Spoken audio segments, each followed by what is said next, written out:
Hey everybody, and welcome to this edition of a double feature. This week, being the end of the month, we're doing our monthly Versus episode. This week, taking a look at the Disney classic, Alice in Wonderland, came out in 1951, directed by Walt Disney himself. And, of course, we're taking a look at the modern Disney remake, directed by Tim Burton, Alice in Wonderland. So, before you all die and roll your eyes, let's ask some questions. Okay, Derek, my first question. Both of these films, obviously, are based off of a book. I have not read the book. Have you read the book? Yeah, both books. Okay. As a matter of fact. Oh, you've read both? Through the Looking Glass and Alice's Adventures in Wonderland. Okay. Yeah. So you read both. Yeah. So my question is, just a purely curiosity's sake, well, my understanding of the books is that it's a very bizarre read. Maybe that's the right word? Yeah. And therefore, I would assume that Burton's is a little more accurate to the bizarreness of the world? No, I mean, because the bizarreness of the world. About? I mean, the bizarreness of the world doesn't make sense. Yeah, it's a. Well, which one? I mean, the first one. Which one is Alice's Adventures in Wonderland? What's that about? It's just that Alice goes to Wonderland, has a bunch of adventures. None of them make sense. It's very episodic in the way it plays out, and then she goes home. If we ask if there's a lesson learned, the answer is no. Okay. Maybe she learns that she likes home, but that's about it. Okay. So even Disney's is a conflation of parts of both, of Alice's Adventures Wonderland and Through the Looking Glass. I was going to say same with Burton's, but that's just a new fabricated story altogether. And this was the big problem I had with Tim Burton's. Ultimately, it makes sense. And that's not Wonderland for me. There's imaginary characters, there's all of this going on, but the Mad Hatter isn't really mad. It's just a ploy to keep him out of the Red Queen's clutches. It's political intrigue. We're living in a tyranny. And like I was saying, in a authoritarian government, sure, things don't make sense because everything's under the whim of this insane ruler, but that has a certain sense to it. There's a reason why all of the courtiers have big body parts. That's because the queen has a big head. And there's reasons why everything happens, and you can point back to the political power and the political structure that's in Underland to explain away all of the madness. And that's not Wonderland to me. So. Sure. So, I mean, yes, I understand that. And so then my next question is, do you think that, Burton's approach to this was similar to Disney? Not that. That's not the way I want to say that. I mean, do you think that there's a sort of a sense to it because there's this trend recently to have female heroes? We've got the Hunger Games, and there's this trend in film right now to have more female heroines. And so I felt like maybe this was Burton's attempt to sort of address some of that feminism and the female hero and free thinking. I don't know. But I was just curious at almost the depth that he went to overemphasize certain points, like when Alice is like, "Oh, this is my dream. I can make my own choices," and I don't know. I just it's I was just wondering what your thoughts were on that sort of feministic approach for Burton in this round. You know, he might very well have been trying to do that. But the story for me didn't do it. Didn't do it justice. You're right. She's like, this is my dream. I've had this dream. But at the same time, she's saying, you have the wrong Alice. The Alice you're referring to is somebody else. And to reconcile those two parts at the very end, it didn't do it for me. I wasn't convinced that her transformation, her growth period,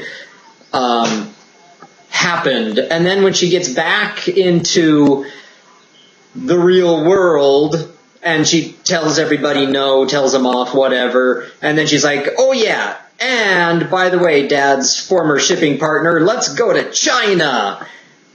And you have this established businessman looking at her, and the only reason why he believes her is, he's like, well, you are your father's child. If it was anybody else's child, I'd think you're crazy. Like, that's it? That's the justification you give? And how does she know all of a sudden to go to China? She's never talked about shipping routes or anything before. It's like, hey, I look at a map now, and I point to a place, and the guy says, that's brilliant! It's because girl power. Hear me roar.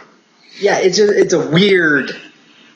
I don't want any girl power like that, because that girl power doesn't make any sense. Right. No, I agree with you there for sure. I felt like,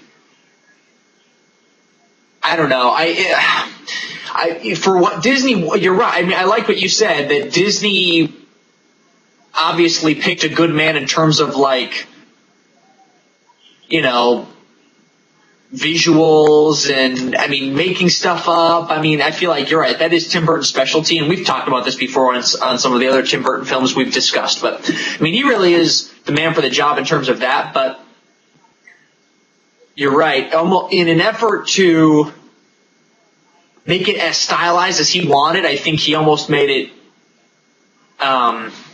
almost too logical, and then that makes the story over, because we're trying to explain Wonderland, and, I mean, to your point, like you said, we're just trying to make these movies gritty and realistic like everyone else is doing these days. And so I think there was this temptation to then be like, okay, in an effort to make it realistic and gritty and let's make it sensical, that then they almost, you know, doubled back and were like, well, now it's not really an Alice in Wonderland story anymore. It's just a girl, I don't know, epic finding herself journey with dragons that are named Jabberwockies, and, you know.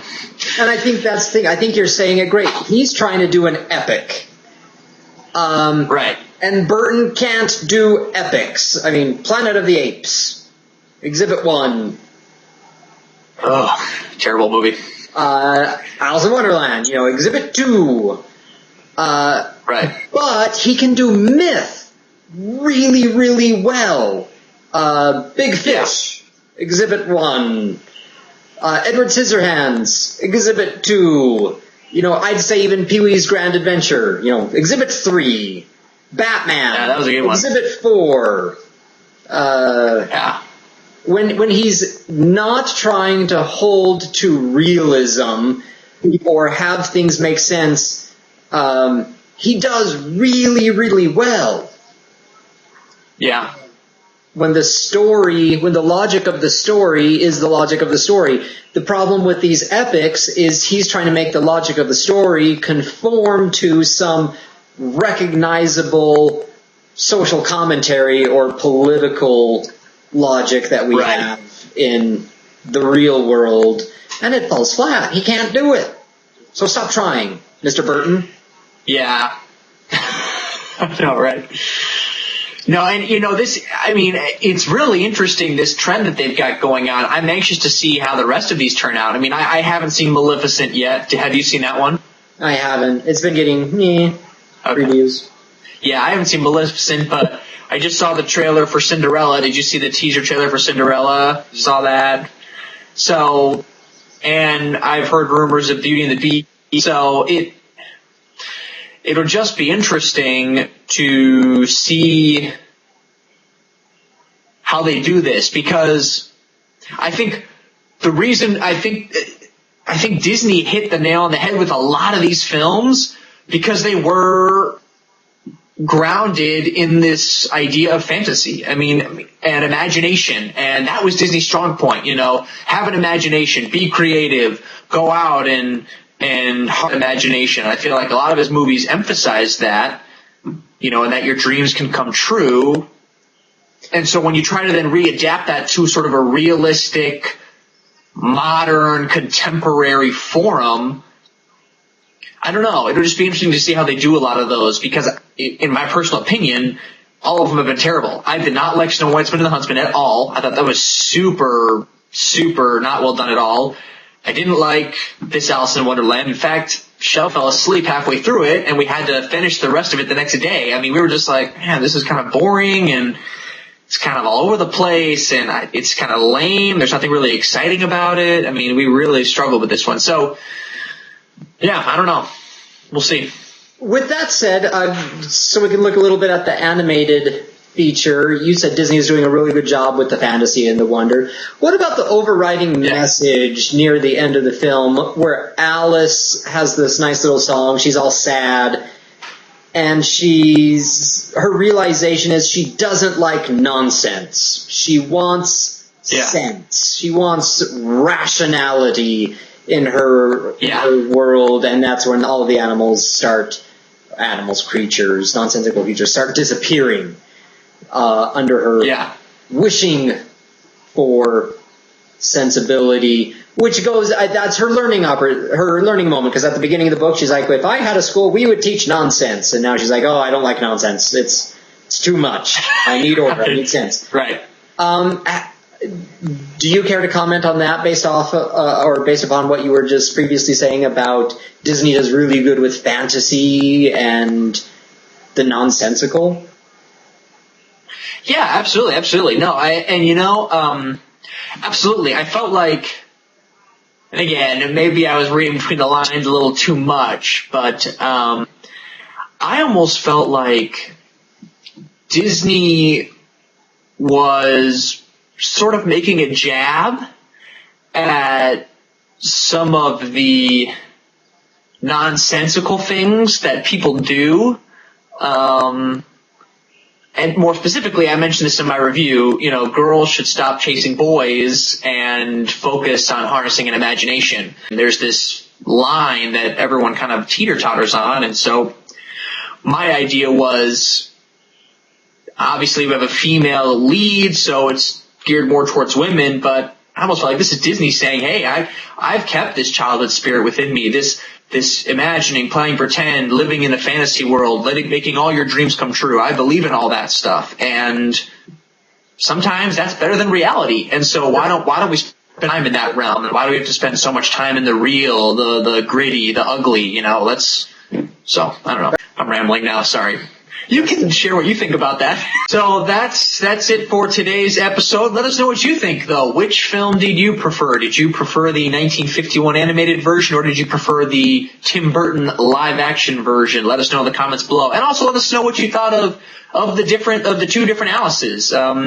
Which perspective and outlook on life did you appreciate more? We would love to hear from you. So, in the comments below. As always, check back with us next week as we talk about a foreign language film, which I know you'll all enjoy for all you foreign language buffs out there. And until next time, watch good movies.